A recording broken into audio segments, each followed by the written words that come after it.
બાળકી પર સામૂહિક દુષ્કર્મના બનાવમાં ફતેગંજ પોલીસે ગણતરીના કલાકોમાં આરોપીઓને ઝડપી પાડ્યા. કોર્ટે આરોપીના 3 દિવસના રિમાન્ડ મંજૂર કર્યા. સંસ્કારી નગરી વડોદરાને લજવતો અને માનવતાને શરમાવતો કિસ્સો પ્રકાશમાં આવ્યો છે, જેને સમગ્ર શહેરને અચમચાવી દીધું છે. શહેરના ફતેગંજ પોલીસ સ્ટેશન વિસ્તારમાં એક બાળકી પર 2 નરાધમો દ્વારા સામૂહિક દુષ્કર્મ આચરવાની હીન ઘટના બનતા સમગ્ર પંથકમાં ભારે ચકચાર મચી જવા પામી છે.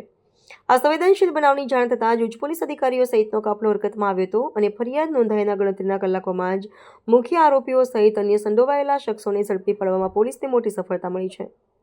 પોલીસ દ્વારા ત્વરિત કાર્યવાહી હાથ ધરીને મુખ્ય 2 આરોપીઓ તથા મદદગારી કરનાર અન્ય શખ્સોની અટકાયત કરી કાયદેસરની કાર્યવાહી શરૂ કરવામાં આવી છે.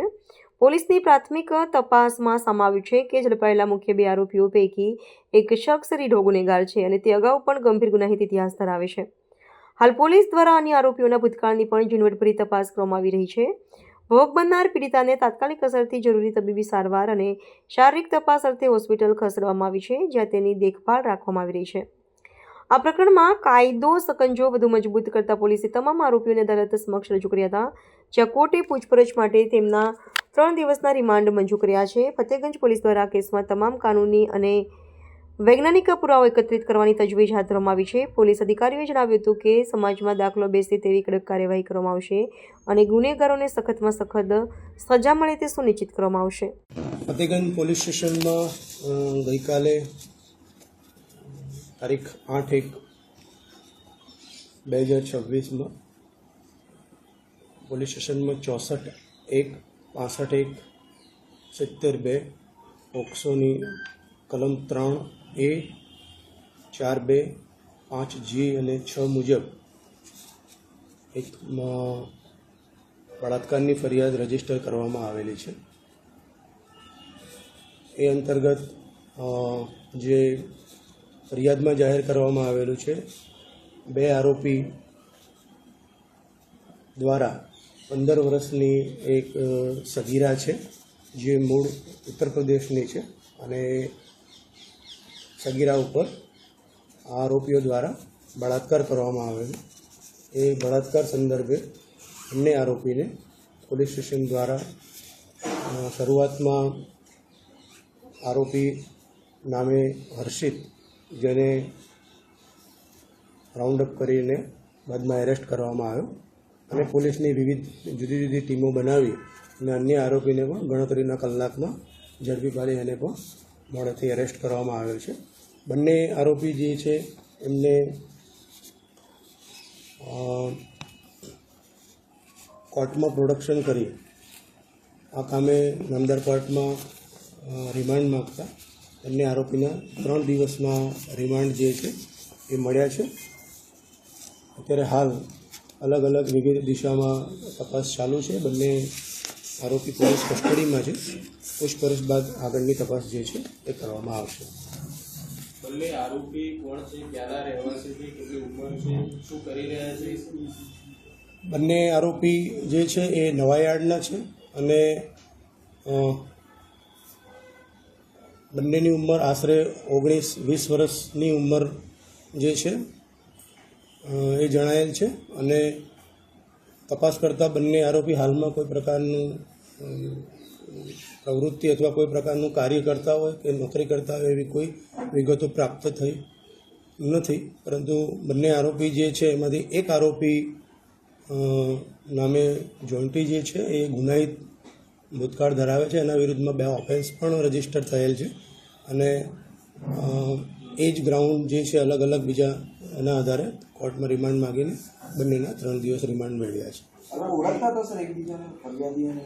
એમાં જે આરોપી હર્ષિત છે એ સગીરા જે છે એની સાથે થોડા સમયથી પરિચિતમાં હતો એવું તપાસ દરમિયાન મળેલું છે. પરંતુ સગીરા જે છે 15 દિવસ પહેલાં જ એ યુપીથી અહીંયા આવે છે. એકાદ વખત મળ્યા છે એવી હકીકત મળી છે.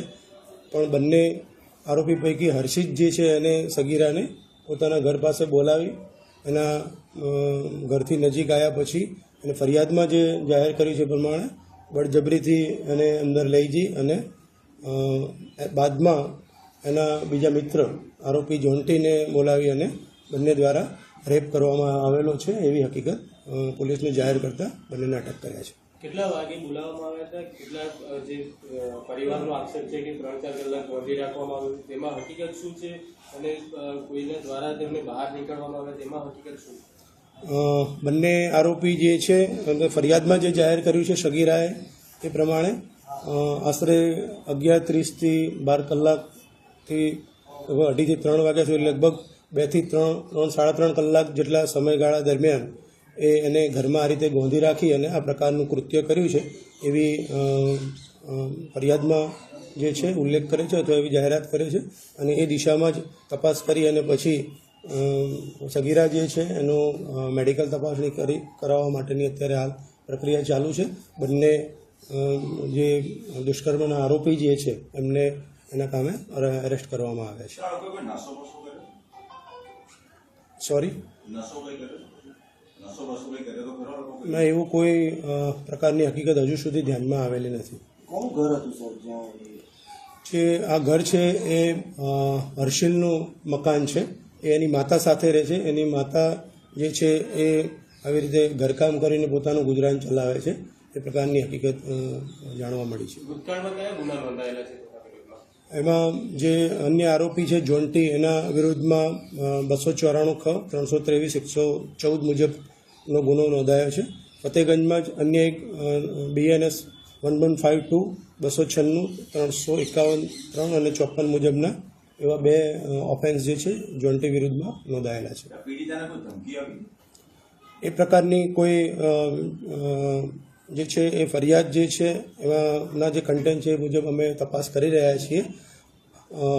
પરંતુ બંને જે છે એમાં ખાસ કરીને હર્ષિલ જે છે એના એ સંપર્કમાં હતી, એને બોલાવવામાં આવી અને પછી એને બોલાવીને એની જોડે બળજબરીપૂર્વક દુષ્કૃત્ય કર્યું છે. એ પ્રકારની ફરિયાદ જે છે જાહેર કરવામાં આવી છે. છોડાવવાનો એને જાતે પોતાને પ્રયત્ન કર્યો હોય, પીડિતાએ ઉમાબૂમ કરી હોય, એ પ્રકારના કોઈ ફરિયાદમાં એવી જાહેરાત કરી નથી, પણ એ વધુ તપાસનો વિષય છે. આગળ ઊંડાણપૂર્વક તપાસ કરીશું. સ્વતંત્ર સાહેદોના નિવેદન અથવા આજુબાજુથી જે કોઈ અમને સાહેદો મળે છે એમના નિવેદન જે છે એ નોંધી અને આ બાબતે આગળની કાર્યવાહી કરીશું.